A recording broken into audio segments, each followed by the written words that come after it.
जरा सावधान हो जाइए। आपके किचन में अगर ये 3 चीजें हैं तो ये आपको तकलीफ दे सकती है, कैंसर और हार्ट अटैक को भी ये दावत दे सकती है। अगर मैं आपसे कहूं कि आपके घर का सबसे खतरनाक कमरा आपका किचन हो सकता है तो शायद आपको विश्वास नहीं होगा। आप सोच रहे होंगे, डॉक्टर साहब किचन तो वो जगह है जहां खाना बनता है, जहां पूरे परिवार की सेहत बनती है। लेकिन सच्चाई ये है कि आज हजारों लोग अनजाने में अपने किचन से बीमारी को अपने पेट में ले रहे हैं, यानी बीमारी खा रहे हैं। आज लोग जिम जाते हैं, सुबह वॉक करने के लिए जाते हैं, महंगी दवाइयां लेते हैं, हेल्थ चेकअप करवाते हैं, लेकिन फिर भी थकान उन्हें अगर है, एसिडिटी है, हार्मोनल समस्या है, वजन बढ़ रहा है, मोटापा है, फैटी लिवर है और कई दूसरी बीमारियां इसके पीछे अगर है, तो क्या आपने कभी सोचा है इसकी शुरुआत आपके किचन से भी हो सकती है। नमस्कार, मैं डॉक्टर शीतल डोंग से। बहुत काम का ये वीडियो आपके लिए है। अगर आप पहली बार आए हैं तो नीचे बटन है, चैनल को सब्सक्राइब कीजिए, आपके काम की वीडियोस है। आज मैं आपको बताने वाला हूं आपके किचन में मौजूद ऐसी 3 चीजों के बारे में जिनका इस्तेमाल लाखों लोग हर दिन करते हैं, लेकिन बहुत कम लोगों को पता होता है कि ये चीजें धीरे धीरे उनकी सेहत को नुकसान पहुंचा सकती है। और वीडियो के अंत में मैं आपको एक बेहतरीन विकल्प भी बताने वाला हूं जिन्हें अपनाकर आप अपने परिवार की सेहत और सुरक्षा बना सकते हैं। और हाँ, इस वीडियो को अंत तक जरूर देखिए, क्योंकि हो सकता है इनमें से एक चीज अभी आपके किचन में मौजूद हो। तो सबसे पहले बात करते हैं नॉन स्टिकी बर्तनों की। नॉन स्टिक बर्तन आज लगभग हर घर में नॉन स्टिक तवा, नॉन स्टिक कढ़ाई या पैन मिल ही जाएगा, आपके घर में भी होगा। और इसका कारण भी बहुत साफ है, इसमें तेल कम लगता है, खाना जल्दी बनता है, साफ करना भी आसान होता है। लेकिन यहाँ एक बात समझना बहुत जरूरी है। देखिए, जब इस नॉन स्टिक की सतह पुरानी हो जाती है तो उस पर खरोंचे आ जाती है, आपने देखा होगा।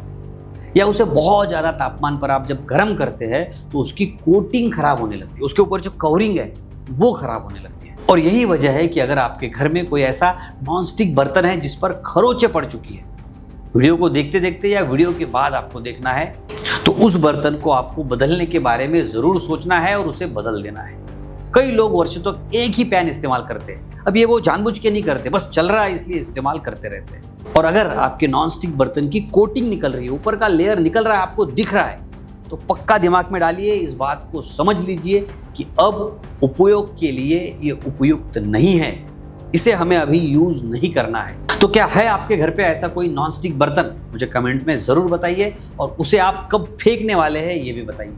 चलिए अब बात करते हैं दूसरी चीज की, और ये चीज लगभग हर भारतीय के घर में मिल ही जाती है, और ये है रिफाइंड तेल। टीवी पर आप रोज विज्ञापन देखते हैं, एड्स देखते हैं, दिल के लिए इसे सबसे अच्छा बताया जाता है, फिटनेस के नाम पर इसको बेचा जाता है। लेकिन क्या आपने कभी सोचा है कि रिफाइंड तेल इतना साफ क्यों दिखता है? अरे भाई, इतना चमकदार ये क्यों दिखता है? इसे बनाते कैसे है? कितनी सारी प्रोसेसिंग से इसे गुजारना पड़ता है, तब जाके ये चमकीला बनता है, दिखने में बड़ा अच्छा लगता है। लेकिन जितना ज्यादा प्रोसेसिंग उतनी ज्यादा प्राकृतिक चीजों की हानि। फार्मूला ध्यान रखिए, जितना ज्यादा चमकदार, जितना ज्यादा प्रोसेसिंग, उतना ही आपके शरीर के लिए यह हानिकारक बन जाता है। आज दुनिया भर में लोग कम प्रोसेस फूड और पारंपरिक तेलों की तरफ वापस जा रहे हैं। सरसों का तेल, मूंगफली का तेल, तिल का तेल, नारियल का तेल या सीमित मात्रा में शुद्ध घी, ये हमारे परंपरा का हिस्सा है। हमने इसे सेवन जरूर करना चाहिए, लेकिन कम प्रोसेस। मैं आपको ये नहीं कह रहा हूं कि कोई एक तेल बहुत जादुई है, लेकिन जितना कम प्रोसेस भोजन आप करेंगे उतना ही आपके शरीर के लिए बेहतर होगा। और इसलिए अपने घर में तेल का चुनाव सोच समझ कर कीजिएगा। चलिए बताता हूं तीसरी चीज, और शायद ये सबसे ज्यादा इस्तेमाल होने वाली चीज होगी। ये है प्लास्टिक के डिब्बे, खासकर गर्म खाना रखने के लिए। दोस्तों, बहुत सारे लोग गर्मा गर्म सब्जी, दाल या खाना सीधा प्लास्टिक कंटेनर में भर लेते हैं।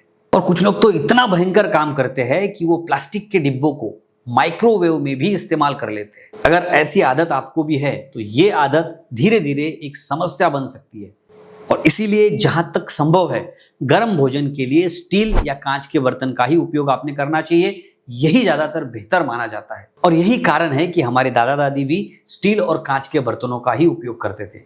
और कई मामलों में पुरानी आदतें आज भी उपयोगी साबित हो जाती है। अब सवाल यह है कि भाई आखिर करे क्या? बहुत सिंपल सा समाधान है, ध्यान से समझिएगा। अगर नॉन स्टिकी बर्तनों का कोटिंग खराब हो चुका है, उसे देखिए और तुरंत उसे बदल दीजिए। जहां संभव हो वहां लोहे, स्टील या अच्छे गुणवत्ता वाले बर्तनों का उपयोग कीजिए। दूसरी बात, रिफाइंड तेल का उपयोग कम कीजिए और पारंपरिक तेलों की ओर लौट जाइए। तीसरी चीज, गर्म भोजन के लिए प्लास्टिक की बजाय स्टील या कांच का उपयोग करना बहुत बढ़िया रहेगा। तो दोस्तों याद रखिए, बीमारी सिर्फ दवा से नहीं रुकती। बीमारी से बचाव हमारे रोजमर्रा के छोटे छोटे डिसीजंस, छोटे छोटे निर्णयों से ही शुरू होती है। हम क्या खाते हैं, किस में पकाते हैं, किस में रखते हैं, ये सब बातें हमारे सेहत पर बहुत असर डालती है। और इसीलिए मैं हमेशा कहता हूं कि अगर डॉक्टर के पास कम जाना है तो किचन में ध्यान देना शुरू कीजिए, क्योंकि सेहत जिम में नहीं किचन में बनती है। चलिए अब जानते हैं एक जबरदस्त टिप। अगर आप लंबे समय से किसी पुरानी बीमारी से परेशान हैं, आपको एलर्जी की तकलीफ है, डाइजेशन खराब है, कमजोरी रहती है, और अगर आपको ऐसा लगता है कि शरीर अंदर से कमजोर हो चुका है, काफी लक्षण इससे दिख रहे हैं, पाइल्स है, फिशर है, फिचुला है, डाइजेशन बार बार खराब हो जाता है, तो बात हमेशा याद रखिए, ये उम्र के साथ बढ़ने वाली समस्या नहीं है। इससे आप पूरी तरह से ठीक हो सकते हैं। जरूरत है इस बीमारी को समझने की और सही उपचार की। मैं आपको सलाह दूंगा, होम्योपैथी की मेडिसिन आप जरूर ट्राई कीजिए। अपने आसपास कोई डॉक्टर है, उनसे मिलिए, निदान करवाइए और सही उपचार लीजिए। खुद के मन से कहीं पर देखकर पढ़कर दवाइयाँ नहीं लेनी है। आप हमारे एक्सपर्ट डॉक्टर की टीम से भी बात कर सकते हैं, मुझसे भी बात कर सकते हैं। व्हाट्सएप नंबर मैंने नीचे दिया है, अपनी समस्या के बारे में लिखिए और दवाई आएगी आपके घर पे। आशा करता हूँ ये वीडियो आपको जरूर पसंद आया होगा। ऐसे और वीडियोस के लिए मुझे फॉलो जरूर कीजिए। तो हंसते रहिए, मुस्कुराते रहिए और अपना और अपने परिवार का बहुत बहुत ख्याल रखिए। धन्यवाद।